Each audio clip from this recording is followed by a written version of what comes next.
देश के विभिन्न हिस्सों से आए भारतीय जनता पार्टी के कार्यकर्ता जो कि इन दिनों जिला परिषदों के या जिला पंचायतों के अध्यक्ष के रूप में दायित्व संभाल रहे हैं, उपाध्यक्ष के रूप में दायित्व संभाल रहे हैं। और आज हमारे ये विशेष तो जम्मू कश्मीर से आए डीडीसी के अध्यक्ष भी हमारे बीच मौजूद है, उपाध्यक्ष भी मौजूद है। उसी प्रकार से लद्दाख ऑटोनोमस हिल डेवलपमेंट काउंसिल के अध्यक्ष भी, उपाध्यक्ष भी, वैसे विभिन्न प्रकार के दायित्व और व्यवस्थाओं को संभालने वाले अनेक प्रमुख व्यक्ति आज इस 2 दिवसीय वर्कशॉप में है। साथियों, आज देश अमृत काल के संकल्पों की सिद्धि के लिए विकसित भारत के निर्माण के लिए पूरे उत्साह से एकजुट होकर के, संकल्पबद्ध होकर के आगे बढ़ रहा है और विकसित भारत के लक्ष्य तक पहुंचने का रास्ता हमारे टियर 2, टियर 3 शहर हो या आधुनिक हो रहे हैं हमारे गांव हो, आज ग्रामीण भारत में छोटे छोटे कस्बों वाले हिंदुस्तान में एक नया उमंग, नया जोश दिखता है। जिला पंचायतें किसी भी सेक्टर में बड़े परिवर्तन लाने की अपार शक्ति रखती है। ऐसे में भाजपा के प्रतिनिधि के तौर पर आप सभी की भूमिका बहुत ही बड़ी हो जाती है। साथियों, अमृत काल की 25 वर्षों की यात्रा में हमें बीते दशकों के अनुभवों को भी ध्यान में रखना होगा। आजादी के बाद 4 दशक तक कांग्रेस को ये समझ ही नहीं आया था कि गांवों में पंचायती राज व्यवस्था लागू करना कितना आवश्यक है। इसके बाद जो जिला पंचायत व्यवस्था बनी भी, उसे कांग्रेस शासन में उसे अपने नसीब पर छोड़ दिया था, अपने हाल पर छोड़ दिया गया। यानी गांव में बसने वाली देश की 2/3 आबादी के लिए अपनी सड़क, बिजली, पानी, बैंक, घर, ऐसी छोटी छोटी आवश्यकताओं के लिए जीवन की प्राथमिक सुविधाओं के लिए तरसना, यही उनकी नियत बन गई थी, नियति बन गई थी। यही वजह है कि आजादी के 7 दशक बाद भी देश के 18,000 गांवों तक बिजली नहीं पहुंच सकी थी। यही वजह है कि देश के 16 करोड़ से ज्यादा ग्रामीण घरों को नल से जल नहीं मिल सकता। पंचायती संस्थाओं को कांग्रेस और उसके जैसी सोच वाले दलों ने अपने भ्रष्टाचार और भ्रष्ट नेताओं के एडजस्टमेंट का अड्डा बना दिया था। कांग्रेस के राज में पंचायती राज संस्थाओं को सशक्त करने के ठोस प्रयास कभी नहीं किए।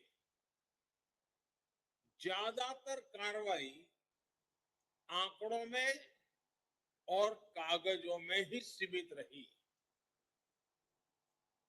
और जम्मू कश्मीर तो इसका सबसे बड़ा उदाहरण है। 2019 में आर्टिकल 370 हटने के बाद वहां पहली बार ग्राम पंचायत से लेकर जिला स्तर तक के चुनाव हुए। इनमें अब वहां 33,000 से ज्यादा स्थानीय जनप्रतिनिधि निर्वाचित हुए। पहली बार वहां जमीनी स्तर पर लोकतंत्र स्थापित हुआ है। अब बताइए, आजादी के इतने सालों के बाद। साथियों, आप ये भी जानते हैं कि 2014 के बाद से भाजपा सरकार ने जिला परिषद और स्थानीय स्वराज को मजबूत करने के लिए कितना काम किया। पंचायती राज संस्थाओं के लिए 2 लाख करोड़ रुपए से ज्यादा का प्रावधान किया गया है। ये पिछली सरकार के मुकाबले 3 गुना ज्यादा है। पिछले 9 वर्षों में देश में 30,000 से ज्यादा नए पंचायत घरों का निर्माण हुआ है। इसके अलावा अनेक क्षेत्रों में डिस्ट्रिक्ट डेवलपमेंट काउंसिल और ब्लॉक डेवलपमेंट काउंसिल के लिए नए ऑफिसों का भी निर्माण किया गया है। साथियों, विकसित भारत के लिए आपके जिले का विकसित होना भी उतना ही जरूरी है। और इसलिए जब भाजपा के जिला परिषद के नेता यहां बैठे हैं, आप सबको 2 दिन में कई विषय चर्चा में आएंगे, लेकिन आप आपस में भी बात की।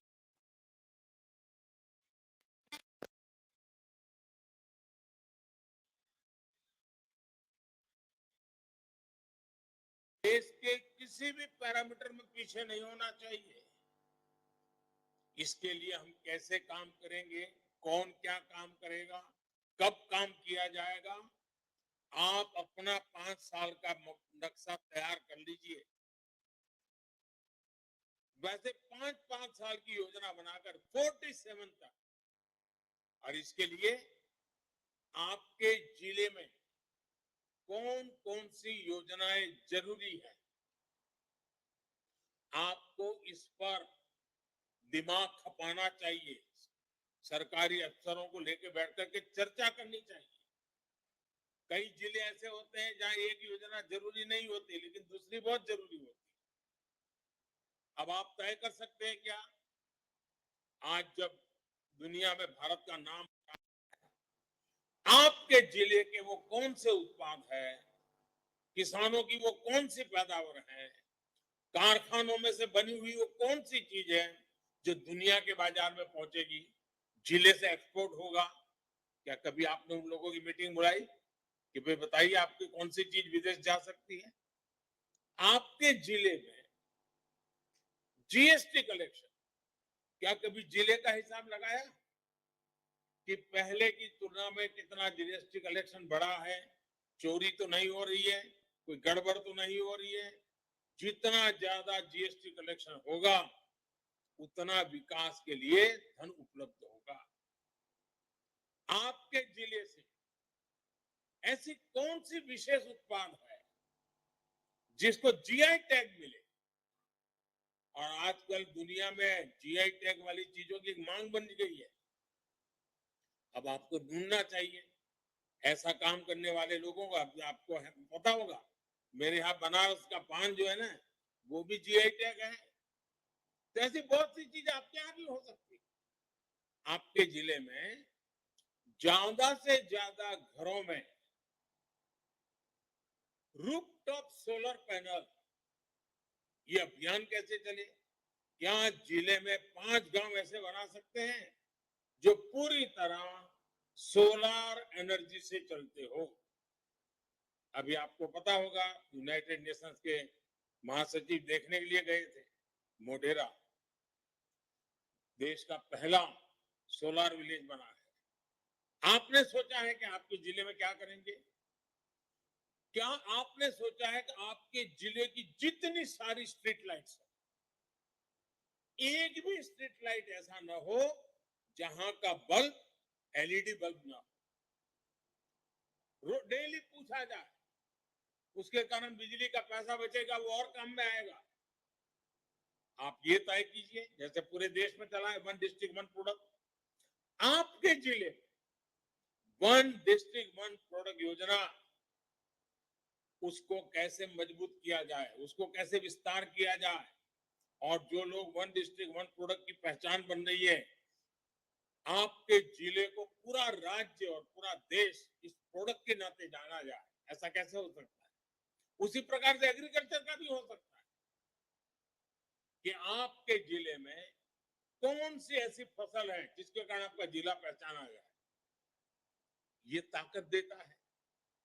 उसी प्रकार से देश के नौजवान बहुत तेजी से खेलकूद की दुनिया में आगे आ रहे हैं। आप तय कीजिए, आपके जिले में खेलकूद की सबसे ज्यादा महारत है, ऐसे 1 या 2 या 3 खेल कौन से?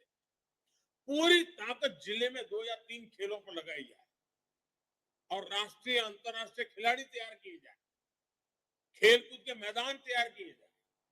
आपका जिला खेलकूद में भी राज्य में पहले नंबर कैसे आए, देश में पहले नंबर कैसे आए, ये नेतृत्व आपको देना होगा। ज्यादा से ज्यादा खेलकूद की स्पर्धाएं होनी चाहिए, खेल के मैदान भरे हुए होने चाहिए। देश के नौजवानों को, अभी मैं मध्य प्रदेश गया था, शहडोल आदिवासी क्षेत्र है, एक छोटा सा इलाका, 1000 से ज्यादा वहां फुटबॉल की टीमें हैं, 1000 से ज्यादा फुटबॉल क्लब है, और उसका परिणाम ये आया है कि उस इलाके में नशे वगैरह जैसी बदियां, बुरी बुरी चीजें प्रवेश नहीं कर पाई। साथियों, ऐसे अनेक विषय हैं जिस पर आप लोग चर्चा कर सकते हैं, टारगेट तय कर सकते हैं, हर महीना उसका रिपोर्टिंग ले सकते हैं। और साथियों, जनता जनार्दन ईश्वर का रूप होती है। हमको कहीं पर भी काम करने का जनता ने अवसर दिया, मतलब जी जान से जुटना ही है, परमात्मा की सेवा करने जैसा काम है। साथियों, आपके पास एक जिला पंचायत डेवलपमेंट प्लान भी होना चाहिए। इसमें आप तय समय में अपने लक्ष्यों को हासिल करने का रोडमैप बना सकते हैं। साथियों, भाजपा के प्रतिनिधि के तौर पर आपको पंचायत व्यवस्था का लाभ समाज की आखिरी पंक्ति में खड़े आखिरी व्यक्ति तक पहुंचाना है। और मैं आप जिला के नेताओं से आग्रह करूंगा, आप सप्ताह में 2 रात अपने क्षेत्र के किसी न किसी छोटे स्थान पर जाकर के रात को रुकना चाहिए, वहां के लोगों के साथ बैठना चाहिए। सप्ताह में 2 दिन, ये कोई बहुत मुश्किल काम नहीं है, आप ये कर सकते हैं। कहीं गांव गए, रात को वापस आ गए, ऐसा नहीं, वहां रुकना मतलब रुकना है। आप देखिए, इतने से ही फर्क शुरू हो जाएगा। आप जानते हैं कि आज केंद्र सरकार हर योजना के 100% सैचुरेशन का लक्ष्य लेकर चल रही है, और ये तभी संभव है जब गांव गांव में हम इस लक्ष्य को हासिल करें, और जब हम 100% सभी हितकारी को 100% लाभ पहुंचाने में सफल होते हैं, तो जातिवाद भी नहीं रहता है, परिवारवाद भी नहीं रहता है, मेरा तेरा भी नहीं रहता है, भ्रष्टाचार के लिए जगह नहीं रहती है, सच्चे अर्थ में सामाजिक न्याय होता है, सच्चे अर्थ में सेक्युलरिज्म होता है। और इसलिए 100% ये हमारा लक्ष्य रहना चाहिए। पिछले 9 वर्षों में किसानों के लिए बीज से बाजार तक ऐसी व्यवस्था का निर्माण किया गया है जिससे खेती की लागत कम हो और आय बढ़े। अप्राकृतिक खेती, इस पर बड़ा बल दिया जा रहा है। पीएम किसान सम्मान निधि के तहत ये आंकड़ा भी बहुत बड़ा है और ये मोदी की गारंटी है। देखिए कैसे काम होता है। 2019 में जब मैंने शुरू किया तो लोग कहते हैं तो चुनाव है जो कर रहे हैं। मोदी की गारंटी चुनावी वादे नहीं होती है। मोदी जब गारंटी देता है तो उसको जमीन पे उतार के रहता है। प्रधानमंत्री किसान सम्मान निधि के तहत 2,60,000 करोड़ रुपए किसानों के खाते में सीधे जमा कराए जा चुके हैं। ये आंकड़ा याद रखना, 2,60,000 करोड़। आप कल्पना कर सकते हैं हमारे किसानों को जो यूरिया 300 रुपये से कम में मिल रही है, लेकिन आपको पता है दरअसल उसकी कीमत क्या है? सारा खर्च सरकार अपने कंधों पर उठाती है, किसान के कंधे पर नहीं जाने देती है। आज दुनिया के कई देश हैं जहां एक यूरिया का थैला जो हम बोरी बेचते हैं ना, 300 से भी कम, दुनिया में 3,000 में बिकती है। इतना पैसा सरकार बोझ उठाती है ताकि किसान पर बोझ न पड़े। नैनो यूरिया के द्वारा भी किसानों का ट्रांसपोर्टेशन पर होने वाला खर्च कम होने वाला है। फसल बीमा योजना के जरिए भी किसानों को 1,30,000 करोड़ रुपए से ज्यादा का मुआवजा मिला है। अब 1,30,000 करोड़ पहले के जमाने में कोई होता, पूरे किसानों का पूरा बजट भी नहीं होता था। अभी कुछ दिन पहले ही मैंने किसानों के लिए वन स्टॉप सेंटर के रूप में 1,25,000 पूरे देश में 1,25,000 प्रधानमंत्री किसान समृद्धि केंद्र देश को समर्पित किए हैं। आपके जिले में भी सैकड़ों ऐसे केंद्र बने हैं। कभी जाइए वहां, उस केंद्र में जाके आधा घंटा बैठिए। इन केंद्रों पर एक ही जगह खाद, बीज, कृषि औजार, नई वैज्ञानिक पद्धति और सरकारी योजनाओं की जानकारी, ये सब कुछ एक ही जगह पे मिल रहा है। केंद्र सरकार के ये सारे प्रयास किसानों का जीवन आसान बनाने, उनकी आय बढ़ाने में बहुत मददगार साबित हो रहे हैं। आपको अपने क्षेत्र में इन सारी योजनाओं को किसान के पास खेत तक पहुंचाना है। सरकारी दफ्तरों में योजनाएं नहीं रहनी चाहिए, किसान के खेत तक पहुंचनी चाहिए, किसान के घर तक पहुंचनी चाहिए। लक्ष्य यही रखना है कि आपके क्षेत्र का एक भी किसान केंद्र सरकार की योजनाओं के लाभ से वंचित न रहे। साथियों, हमारी कई योजनाओं का सकारात्मक प्रभाव ग्रामीण महिलाओं की सामाजिक और आर्थिक स्थिति पर भी दिख रहा है। पिछले 9 वर्षों में जन धन योजना के तहत करीब 50 करोड़ लोगों के बैंक खाते खोले गए। इस योजना के ज्यादातर लाभार्थी हमारी माताएं बहनें ही हैं। मुद्रा लोन ने स्वयं सहायता समूहों को बढ़ाई गई आर्थिक मदद ने गांव की महिलाओं को स्वरोजगार का एक नया माध्यम दिया है। आपके गांव की प्रत्येक बहन बेटी तक पहुंचना है, उन्हें सरकार की योजनाओं से परिचित कराना है। सरकार ने प्राकृतिक खेती को बढ़ावा देने के लिए देशव्यापी अभियान भी चलाया हुआ है। जहां भाजपा के लोग सत्ता में है, क्या भाजपा का हर जिला पंचायत अध्यक्ष, काउंसिल अध्यक्ष सुनिश्चित करें कि आपके जिले में कम से कम 5 गांव ऐसे हो जहां एक भी खेत में 1 ग्राम भी केमिकल का उपयोग नहीं होगा। केमिकल फ्री फार्मिंग,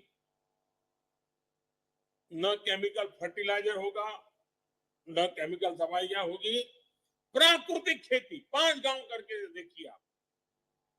इसके लिए आप लगातार किसानों से मिले, उन्हें जो मदद चाहिए वो उपलब्ध कराएं, प्रशासन से भी सहयोग लें।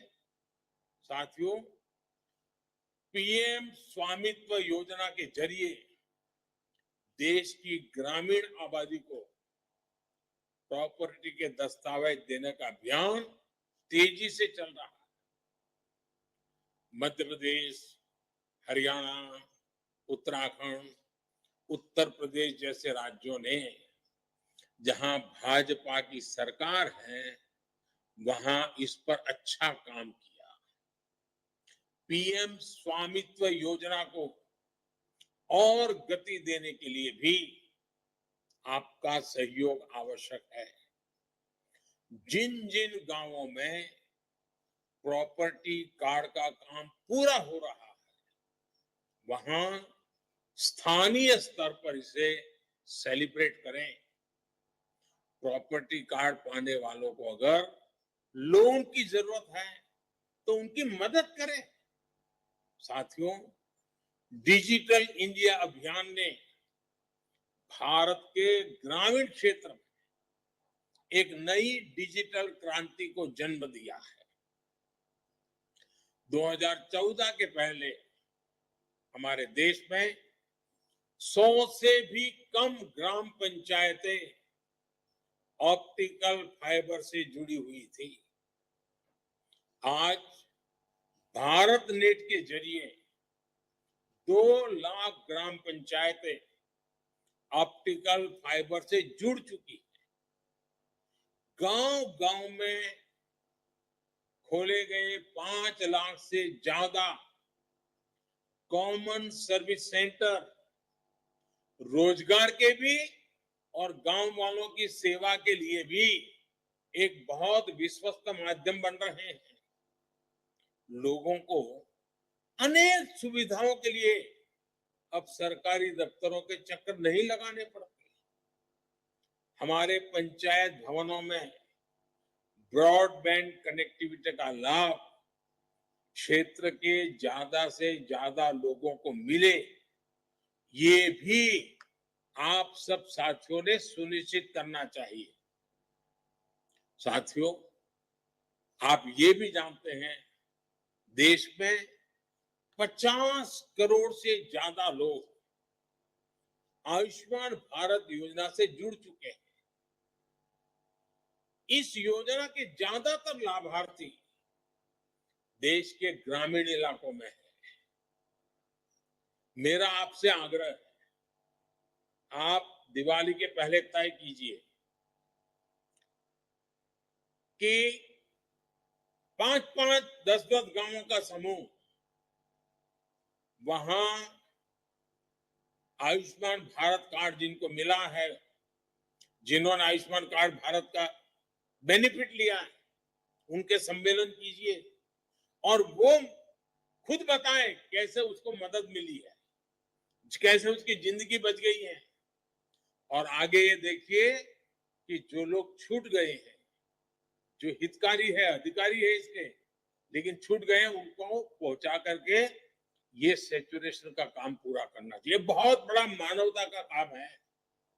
आपके क्षेत्र में जो हेल्थ और वेलनेस सेंटर बना रहे हैं, उन्हें भी सुचारू रूप से चलाने में प्रशासन का सहयोग करें। इसी तरह आपको अपने जिलों में टेली मेडिसिन केंद्र स्थापित करने में भी सक्रियता से काम करना चाहिए। पिछले 2 साल में भारत सरकार की ई संजीवनी योजना की मदद से 14 करोड़ से ज्यादा बार लोग डॉक्टरों से कंसल्ट कर चुके हैं। भाजपा के हर जिला पंचायत सदस्य को अभियान चलाकर अपने क्षेत्र के हर गांव के हर घर तक ई संजीवनी योजना की जानकारी पहुंचानी चाहिए, ताकि उसको अच्छे से अच्छे डॉक्टर से सलाह मिल सकती है। आप कैंप लगाएं, आपके क्षेत्र में जो मेले होते हैं, बड़े पर्वों का आयोजन होता है, उसमें भी ई संजीवनी योजना का प्रचार प्रसार करें। साथियों, आज हजारों पैक्स के जरिए किसानों को ग्रामीण अर्थव्यवस्था को ताकत देने के लिए सहकारी समितियों को मजबूत किया जा रहा है। अगले 5 साल में 2 लाख गांवों में multipurpose PACS, primary fisheries societies, dairy cooperatives ये बनने वाले हैं। इसमें आपकी भूमिका निर्णायक होगी। आप जानते हैं, देश में भंडारण क्षमता को जो बढ़ाया जा रहा है, इसका संबंध इनसे आने वाला है। आप जल्दी से जल्दी ऐसी समितियां बना दीजिए। आप अपने जिले में ज्यादा से ज्यादा कैशलेस गांव बनाने का भी लक्ष्य बनाइए। आप अपने जिलों में बने अमृत सरोवरों को अब सूखने नहीं देना है। उसमें मिट्टी भर जाए, कूड़ा कचरा भर जाए, ये किसी भी हाल में होने नहीं देना। और ये अमृत सरोवर बनाते जाना। ये प्रकृति की रक्षा के लिए पानी की ताकत बहुत काम आने वाली है। और ऐसे अमृत सरोवर को तो इतना विकसित किया जा सकता है कि वो छोटे छोटे पर्यटन स्थल के तौर पर विकसित हो सकते हैं। कैसे आप ग्रामीण पर्यटन, पार्कों का विकास, ऐतिहासिक स्मारकों का रखरखाव, ये हम कैसे कर सकते हैं, इसके लिए स्थानीय प्रशासन के साथ मिलकर काम करें। मेरे लद्दाख के जो साथी इस बैठक में शामिल हुए हैं, उनके लिए ग्रामीण पर्यटन और होम स्टे अभियान विशेष तौर पर बहुत लाभकारी है। साथियों, कल ही आपने ये भी देखा है कि देश में 500 से ज्यादा रेलवे स्टेशनों को अमृत रेलवे स्टेशन के तौर पर विकसित करने का काम शुरुआत हुई है। इस अभियान पर 25,000 करोड़ रुपए खर्च किए जा रहे हैं। आप भी अपने क्षेत्र में इस अभियान को गांव-गांव लेकर जाइए। आप अपने जिले में रेलवे स्टेशनों के स्थापना दिवस पर भी समारोह आयोजित कर सकते हैं। जरा जानकारी लीजिए, कौन सा रेलवे स्टेशन कब बना था, कब से ट्रेनें आने लगी है, उसको सेलिब्रेट करना चाहिए। तो उसके साफ सफाई में गांव वाले भी जुड़ेंगे। आपके बस स्टेशन होंगे, वो भी अब साफ सुथरे क्यों ना हो। ये जितना ज्यादा आप करोगे, मैं समझता हूं बहुत लाभ होगा। इससे इतिहास और भविष्य दोनों के साथ आपके क्षेत्र के लोगों का तालमेल बना रहेगा। साथियों, आज का दिन स्वतंत्रता संग्राम के इतिहास में काफी अहम दिन रहा है। आज ही स्वदेशी आंदोलन की शुरुआत हुई थी। भाजपा के हर पंचायत सदस्य को लोकल के लिए वोकल होना है, स्थानीय उत्पादों को बढ़ावा देना है। अब जेम पोर्टल आपको मालूम है, मैं तो चाहता हूं कि आपके जिला परिषद में हर चीज जेम पोर्टल से ही खरीदी जाए। आपके अफसरों को काम पे लगाइए, बहुत पैसा बचेगा, भ्रष्टाचार खत्म होगा और डिलीवरी तुरंत होगी और स्थानीय उत्पाद मिलेगा। अब जैसे आज नेशनल हैंडलूम डे है, अब देखिए आने वाले दिनों में रक्षाबंधन आएगा, गणेश उत्सव आएगा, दीपावली आएगी। इन पर्वों में हमें स्वदेशी के संकल्प को याद रखना है, भारत में बने उत्पादों को ही खरीदना है। साथियों, एक दिन बाद ही 9 अगस्त है और ये दिन फिट इंडिया मूवमेंट के लिए याद किया जाता है। गांधी जी के आह्वान पर फिट इंडिया मूवमेंट शुरू हुआ और पूरा देश अंग्रेजों को बाहर खदेड़ने के लिए उठ खड़ा हुआ। इसी तरह हमें भी इस 9 अगस्त को फिट इंडिया मूवमेंट को समर्पित आंदोलन प्रारंभ करना है। पूरे देश में से एक ही आवाज उठनी चाहिए, करप्शन क्विट इंडिया। हर बच्चा एक ही बात बोले, डायनेस्टी क्विट इंडिया। माताएं, बहनें, बच्चे हो, बुजुर्ग हो, गांव हो, शहर हो, चारों तरफ अब एक ही बात चाहिए, अपीसमेंट क्विट इंडिया। साथियों, आपको याद होगा पिछली बार 15 अगस्त पर पूरे देश ने हर घर तिरंगा अभियान चलाया था। इस बार भी हमें हर घर तिरंगा फहराना है। आपकी पंचायत में, आपके क्षेत्र में भी हर घर पर तिरंगा फहरे, इसके लिए आपको, आपकी टीम को सरकार के सभी विभागों ने मिलजुल करके आने वाले 4-6 दिन पूरी ताकत लगा देनी चाहिए। साथियों, आपको विनम्र रहकर संगठन के लोगों से, कार्यकर्ताओं से समन्वय बनाकर रहने का क्या लाभ होता है, ये भली भांति पता है और आप करते भी हैं। मुझे उपदेश देने की जरूरत नहीं है। आप यहां तक पहुंचे हैं, सफल हुए, उसका कारण यही है कि आपने संगठन का महत्व रखा है, आपने कार्यकर्ताओं की महत्ता समझी है और कार्यकर्ता और संगठन हमारी शक्ति है। हमारी योजनाओं को नीचे ले जाने के लिए काम आते हैं। नीचे कुछ गड़बड़ चल रही है तो पता लगाने में काम आते हैं और इसलिए ये हमारा जीवंत संपर्क, नीचे तक जिसका जीवंत संपर्क होता है उसका लाभ आपने देखा है। आज देश में भाजपा की वो छवि बन गई है जिसमें गरीब को विश्वास है और आप भी अनुभव करते होंगे। और गरीब को विश्वास क्या है, आप देख लेना, आपके अपने जिले में जाएंगे तो पता चलेगा। गरीब को एक पक्का विश्वास है, जहां कमल का निशान है वहां गरीब कल्याण है। जहां कमल का निशान है वहां गरीब की मदद है। जहां कमल का निशान है वहां हर इंसान की शान है। जहां कमल का निशान है वहां किसी गरीब को भटकना नहीं पड़ता है।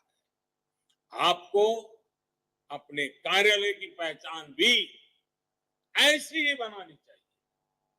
सेवा भाव ही आपकी सबसे बड़ी प्राथमिकता होनी चाहिए।